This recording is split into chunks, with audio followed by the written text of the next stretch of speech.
নমস্কার, কেমন আছেন সবাই? শ্রী বাঙালির আরও একটি ব্লগে স্বাগতম জানাই।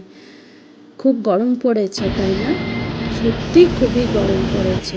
এত তাপপ্রবাহ দিন দিন বেড়েই চলেছে, আর পারা যাচ্ছে না। যাই হোক, কথা না বাড়িয়ে ব্লগটা শুরু করি। আমরা এখন যাচ্ছি কাটরার উদ্দেশ্যে। অমৃতসর হয়ে কাটরার উদ্দেশ্যে যাত্রা করেছি।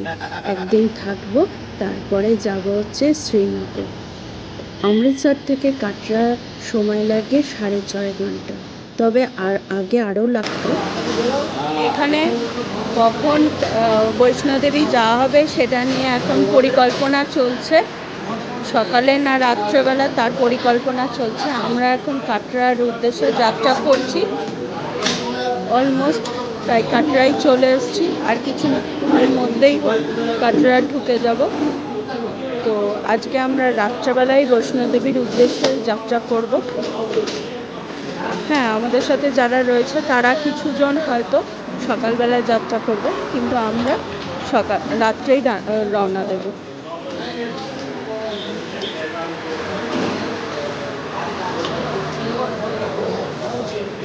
এখন চা খাওয়ার জন্য আমরা থেমেছি।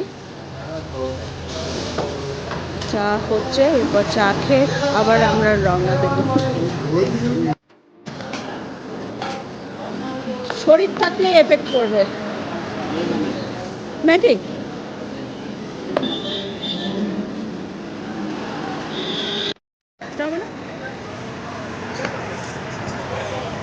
আমরা রওনা দেব, কারণ ড্রাইভার দাদা খুব তাড়াহুড়ো করছেন, যেহেতু বিকেল হয়ে গেছে, আর বিকেলের সময়টায় কাটরার মেন মুখটাতে খুব জ্যাম পড়ে, তার জন্য তাড়াহুড়ো করছেন। ওখানে পুলিশও দাঁড়াতে দেয় না। আর এই যে পাহাড়টি দেখা যাচ্ছে, পাহাড়টি হচ্ছে মাতা বৈষ্ণোদেবীর পাহাড়, অর্থাৎ বৈষ্ণোদেবী মাতার পাহাড়, যেটা আমরা আর কিছুক্ষণ পরেই রওনা দেব। এখানে রাতে ডিনার করে, আর সম্পূর্ণ এখানে কিন্তু নিরামিষাশী, এখানে আমিষ চলে না।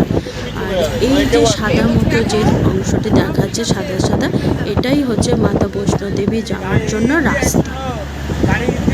এরপর আমি নেক্সট ভিডিওতে সব কিছু